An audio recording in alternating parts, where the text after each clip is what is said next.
You must speak like a leader, and your dreams will come true. Hi, welcome to the Self-Up. This time I will talk about the book The Secret Habits to Master Your Art of Speaking, by Oh Su Hyang. This book discusses that being a good speaker can be learned and not just determined by talent. For Su, a speech can be called good if it can move the heart. The problem is, the majority of people don't know how, and they think it's a talent and skill that can't be improved upon. There is a good example. In the movie The King's Speech, King George VI is crowned king in England during World War II. George had difficulty speaking and always stuttered. That's what made the British people not welcome his speech well. Eventually, he practiced hard and managed to declare a speech as extraordinary as the war with Germany.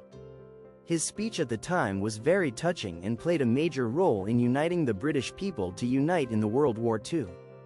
I summarized them into 3 key points from this book. First, make a good first impression.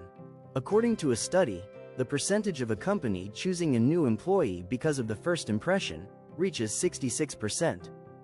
Interestingly, the time needed to determine a person's first impression is 1 minute, 3 minutes, 5 minutes, and 10 minutes.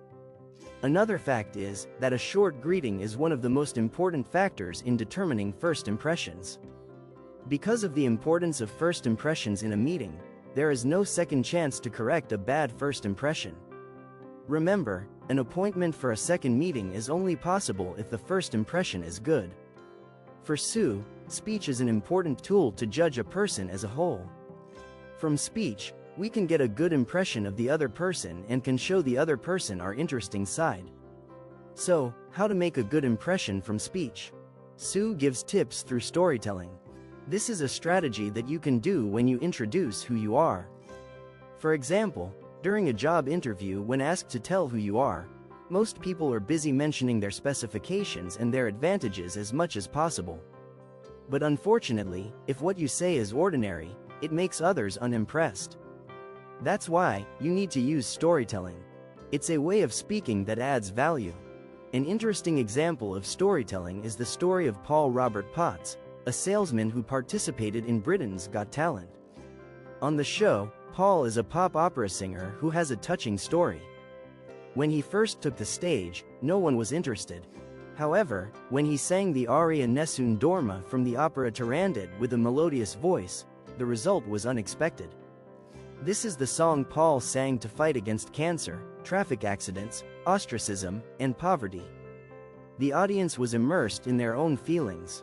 The story is touching, and every time they hear Paul's name, most people immediately remember the struggles Paul went through to successfully pursue his dream of becoming a pop opera singer. Second, know yourself and your advantages. How do we get the other person to be interested in us? One way is by selling our value to the desired place. We must first know the advantages we have. If you set your value too high when you're not good at what you do, no one will seek you out. On the other hand, if you set your value too low when you're good at what you do, you'll lose your ambition and confidence. As a speaking tutor, Su dares to ask for a higher honorarium in areas that she is good at, and a lower honorarium in areas that are unfamiliar to her. The increase in her honorarium as a speaking tutor will naturally rise over time, as her name becomes more well-known as a reliable speaking tutor. Initially, she didn't set a high value right away, but she set it according to the views of those who wanted her. Now, the question is, do we need to emphasize many values? For Su, it is important to stay original because this authenticity is what sets you apart from others when speaking. For example, when Su was teaching a special class on job interviews at a local university, a student confided that she was not interested in her current major. And that's what made her grades not so good. She wanted to graduate next year and was afraid of not being hired. Then, Su asked her to share her abilities. Apparently, this student really likes cosmetics. She was very fluent when talking about cosmetics, including the advantages and disadvantages of each product.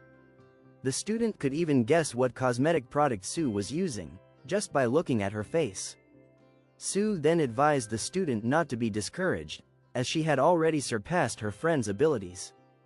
If Su was the head of a cosmetics company, he would have recruited this student immediately. Sue also advised her to focus on what she liked and make it her uniqueness when interviewing. Sure enough, not long after the student graduated from college, she was hired by a cosmetics company. Those who are loyal to their strengths are bound to make a lot of achievements in their work. Third, winning the conversation without fighting. Can we win an argument without fighting? Of course we can. That is the intellectual way of discussion. We can practice it through debate forums. There is an interesting culture of the Jewish people known as Havruta. Jews rarely study the Torah alone. They usually try to study the book in pairs, known as the Havruta method.